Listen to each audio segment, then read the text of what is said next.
जय हिंद। मैं हूं कर्नल दानवीर और आपके सामने मैं हाजिर हूं बात इंडिया और भारत के इस विवाद के ऊपर। मैं अपना पक्ष रखूंगा और वो हिस्टोरिकल पॉइंट ऑफ व्यू से होगा, उसके अंदर नैरेटिव कम। और जब आप मेरे को सुनेंगे तो आपको अपने पॉलिटिकल नैरेटिव के हिसाब से लगेगा कि ये शायद मेरी तरफ है, फिर लगेगा कि नहीं नहीं मेरी तरफ नहीं है तो मेरे खिलाफ है, और आप लोगों के कमेंट्स होंगे, उसको पढ़ने में मेरे को बहुत मज़ा आएगा। बहरहाल मज़ा अपनी तरफ लेकिन हकीकत अपनी तरफ। तो हम बात करते हैं हिस्ट्री की।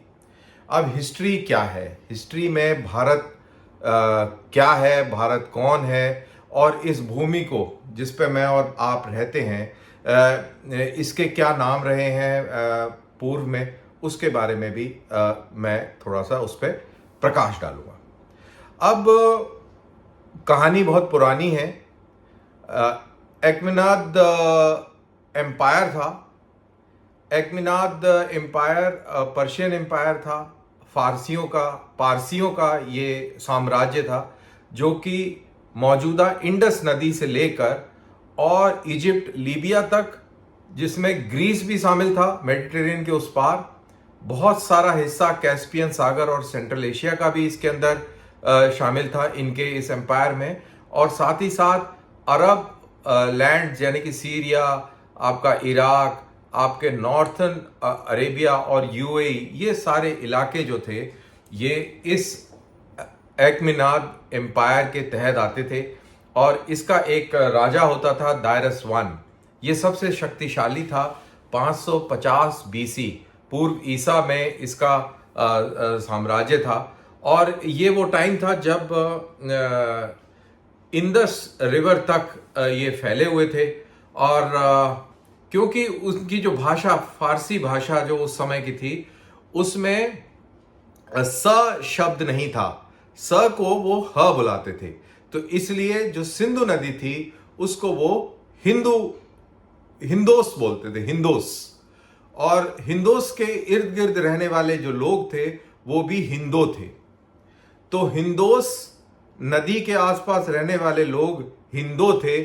और यही चीज अरबी लोगों ने भी पकड़ी, और इसी चीज को ग्रीक लोगों ने, क्योंकि ग्रीक मैंने जैसे बोला ग्रीस, मैसेडोनिया, जहां से अलेक्जेंडर द ग्रेट आया था, सो कॉल्ड ग्रेट, वहां भी एक्मिनाद एम्पायर फैला हुआ था। और वहां के लोग अपनी भाषा में, ग्रीक भाषा में, इस नदी को, सिंधु नदी को इंदुस नदी बोलते थे। हिंदुस नदी को जो फारसी लोग इसको हिंदुस बोलते थे, जिसको हम लोग सिंधु बोलते थे, उसको ग्रीक लोग इंदुस नदी बोलते थे।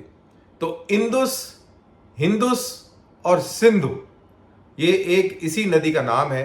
तो जब अलेक्जेंडर इंडिया आया तो हिंदुस्तान के लोग उसको सिकंदर बोलने लग गए। अलेक्जेंडर से उसका नाम बदली सिकंदर हो गया। और सिकंदर ने इस नदी को इंदुस बुलाया, और क्योंकि वो बुलाते थे, और इस इंदुस नदी के इर्द गिर्द रहने वाले लोग इंडियन थे। तो अगर आप टेक्निकली बात करें तो इंडस नदी के इर्द गिर्द रहने वाले, जो आजकल का मौजूदा पंजाब है, जिसमें आप NWFP या खैबर पख्तूनख्वा को निकाल दीजिए, आप बलूचिस्तान को निकाल दीजिए, और बचा हुआ जो पाकिस्तान है वो दरअसल ग्रीक लोगों के लिए इंडिया था, और पारसी लोगों के लिए, एक्मिनाद या दायरस के ज़माने के लोगों के लिए ये हिंदुस और हिंदू लोग यहाँ बसते थे। ये वो इलाका था। अब जब अरब आए तो इन्होंने, क्योंकि इनके ऊपर भी फारसी इन्फ्लुएंस था, तो ये भी इन यहाँ के लोगों को हिंदोस ही बुलाते रहे और हिंदू बुलाने लगे। अपनी भाषा में थोड़ा सा हिंदोस से हिंदू हो गया। और लेकिन वो नदी को सिंधु बुलाने लगे। वो ना इंडस बुलाते थे ना हिंदोस बुलाते थे, वो सिंधु बुलाते थे, क्योंकि सिंध वो प्रोनाउंस कर लेते थे अरबी भाषा में, इस तरीके का होगा। तो नदी सिंधु थी, और सिंधु नदी के आसपास जो लोग रहने वाले थे वो हिंदू थे। आज भी अगर आप अरेबिया चले जाएं, अरब में चले जाएं, लोग बताते हैं जो मक्का मदीना जाते हैं भारत से और पाकिस्तान से और बांग्लादेश से, बांग्लादेश को छोड़ दीजिए, भारत और पाकिस्तान से जो लोग वहां पे हज करने जाते हैं उनको आज भी हिंदू हिंद कहा जाता है, कि हिंद से आए लोग। तो ये तो रही बात वहां की। अब बात करते हैं ये भारत। भारत क्या है? अब भारत के अलग अलग वर्णन है। जो ऋग्वेद में ये माना गया है और बोला गया है कि, जैसा कि आपको सबको मालूम है, पहले बता दो, ऋग्वेद मौजूदा पंजाब यानी कि पाकिस्तानी पंजाब के इलाके में लिखी गई। और तब कहते हैं कि आर्य जो थे वो आगरा तक ही सीमित थे जब ऋग्वेद लिखा गया, और तब ये बनारस और ये यूपी बिहार तब तक एक्सप्लोर नहीं हुआ था। और ये कहा जाता है कि तब इन इलाकों में आदिवासी रहते थे। बड़ा डिबेटेबल है, क्योंकि जो राइट विंग है वो इसको दूसरी तरीके से पेश करते हैं, जो लेफ्ट विंगर्स हैं वो किसी और तरीके से पेश करते हैं। लेकिन मैं इस किताब का हवाला दे रहा हूं। ये किताब मैंने जो पढ़ी है, बहुत अच्छी शानदार किताब है। आप अपना खुला दिमाग लेकर पढ़ेंगे तो बहुत ही साइंटिफिकली लिखी हिस्ट्री की ये किताब है। इसको आप जरूर पढ़िए अगर आप इंडिया यानी कि भारत को समझना चाहते हैं। तो ऋग्वेद जब पंजाब में लिखा गया, यानी कि मौजूदा ये लाहौर, पेशावर, तक्षशिला और इस इलाके में, जिसको रावलपिंडी कहते हैं, इस इलाके में लिखा गया, तो इसकी जो एक्सटेंट था वो आगरा तक था। और आगरा का वैदिक नाम है अग्रवन, यानी कि ये अंतिम चौकी है। उसके बाद में आगे वन शुरू हो जाता है, अग्रवन, और वहां से आगरा हुआ। तो इसको यहीं पर हम छोड़ते हैं। ये तो रही बात इसकी। अब ऋग्वेद में ये भी कहता है कि यहां पे इस पूरे इलाके में, यानी कि जो इंदस या सिंधु नदी के पूर्व में जो लोग रहते थे, जो ट्राइब रहता था आर्यंस का, आर्य लोगों का, वो ट्राइब था भरत ट्राइब। तो इस पूरे इलाके में भरता लोग रहते थे, भरता लोग रहते थे, भरतः लोग रहते थे। भारत वर्ष इसको बोला जाता था, और इसका राजा भी कोई भरत था। और कहते हैं कि सबसे शक्तिशाली राजा था उन ट्राइब्स में, आर्यों के ट्राइब्स में, और उसको पूरी दुनिया का, यूनिवर्स का राजा ये मानते थे, बहुत शक्तिशाली था। और ये पूरा इलाका इसको भारतवर्ष कहते थे। अब वैदिक टाइम में इस पूरे इलाके को, north India, that is Punjab extended to Delhi and Agra, western Uttar Pradesh, ये पूरा इलाका जिसके अंदर खैबर पख्तूनख्वा और अफगानिस्तान शामिल है, ये पूरा इलाका, इसको भारतवर्ष कहते थे। और इसको आर्यव्रत कहते थे, सॉरी, आर्यव्रत भी कहते थे, ब्रह्मव्रत भी कहते थे।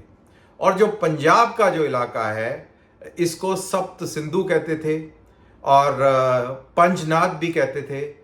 का नाम मेरे दिमाग से उतर रहा है, एम से है, जिसकी सियालकोट कैपिटल होती थी। मर्धा, मध्य प्रदेश भी कहते थे, और सियालकोट उसकी वो थी। इसका जिक्र महाभारत में भी आता है। तो महाभारत की अगर बात करें तो कौरवों पांडवों के जो पूर्वज जो थे वो राजा भरत थे, और उनसे वो चीज निकल के आती है। वहीं रामायण की बात करें तो राम के भाई जो थे वो भरत थे। बहरहाल, तो इसके अलग अलग, भारत के अलग अलग पॉइंट्स और अलग अलग कॉनोटेशन है। अब मैंने जैसे आपको शुरू में कहा था कि आप जब इस वीडियो को देखेंगे तो आपको कभी लगेगा कि ये मेरे साथ है, कभी लगेगा कि मेरे साथ नहीं है, क्योंकि ये आपके पॉलिटिकल सोच और वर्जन के ऊपर डिपेंड करता है। आपने ये बड़ा सुना होगा कि हिंदुस्तान में जो लोग रहते हैं वो सारे के सारे हिंदू हैं। ये आपने अभी हाल ही में एक बहुत बड़े प्रोमिनेंट व्यक्ति से सुना होगा, और ये कई बार आप सुनते रहेंगे। और इसकी प्रतिक्रिया कभी कभी मुसलमानों की तरफ से आती है। इस बार फिलहाल सिखों की तरफ से आई है। और मैं अभी कोई एक वीडियो देख रहा था जिसमें एसपीजीसी के कोई एक अधिकारी थे जिन्होंने कहा कि हम हिंदू नहीं हैं। तो मेरा ये सवाल उन लोगों से है जो ये कहते हैं कि हिंदुस्तान में बसने वाले सब हिंदू हैं। तो ये तो जो नजरिया था, ये तो मोहम्मडन नजरिया था, अरबी नजरिया था। वो ये कहते थे कि सिंध नदी के आसपास रहने वाले सब हिंदू हैं और ये इलाका जो है हिंदुस्तान है।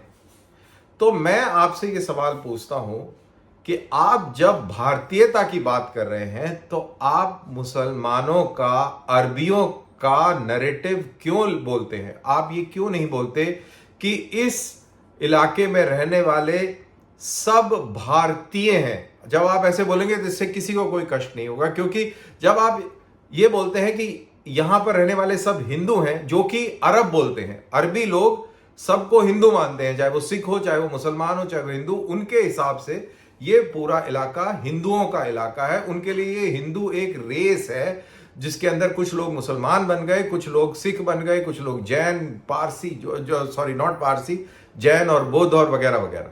तो ये आपको चीज समझनी चाहिए और उनसे सवाल पूछना चाहिए कि आप हर जगह हिंदू और भारतीयता की बात करते हैं, तो आप मुसलमानों का और मोहम्मडन नैरेटिव लेकर क्यों लेके आते हैं? आप ये क्यों नहीं बोलते कि ये भारत है और भारत में रहने वाले सब भारतीय हैं?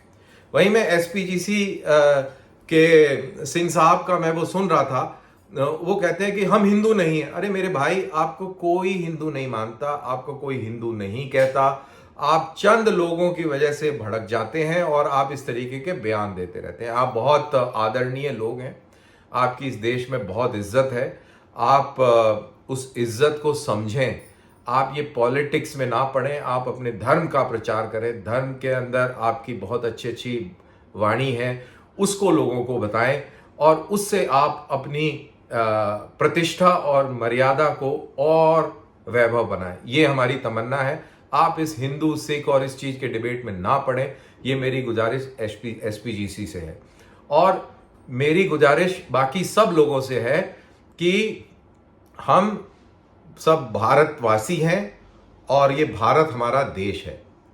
अब बात रही इंडिया की, तो इंडिया अंग्रेज आए और जब वो इंडिया आए उससे पहले एक यूरोपियन एक्सप्लोरर आया, क्या नाम था उसका, तो एक यूरोपीय आया और उसने इंडिया को डिस्कवर किया।